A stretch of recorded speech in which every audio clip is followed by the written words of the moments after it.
Oui, merci Monsieur le Président et merci au ministre pour sa réponse et les éléments nombreux qu'il a eu la transparence de donner au Parlement. Alors je ne doute pas que les efforts ont été importants. Vous avez cité le nombre de vidéoconférences, de propositions qui ont été faites, etc. Donc ça, personne ne le met en cause, mais on a quand même l'impression que les discussions se font dans un rapport de force qui est déséquilibré.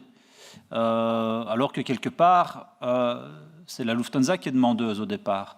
Mais on a l'impression que c'est nous, c'est l'État belge qui devrait faire les efforts et les compromis, comme si, encore une fois, on était dans un rapport de force défavorable. Donc j'ai l'impression qu'il y a encore un peu de travail à faire pour rééquilibrer ce rapport de force et faire comprendre à la Lufthansa que voilà, l'État belge a aussi des exigences qui sont légitimes.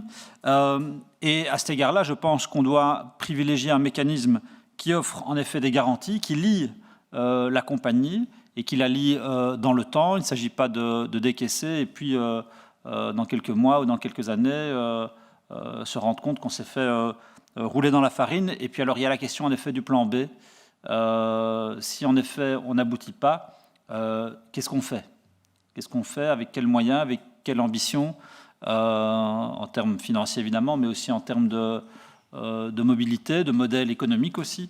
Voilà, ce sont des questions, à mon avis, qu'on doit quand même anticiper en intégrant toute une série d'exigences qui sont liées à ce que certains appellent le monde de demain et qui doit, à mon avis, guider notre action publique dès maintenant. Voilà, je vous remercie.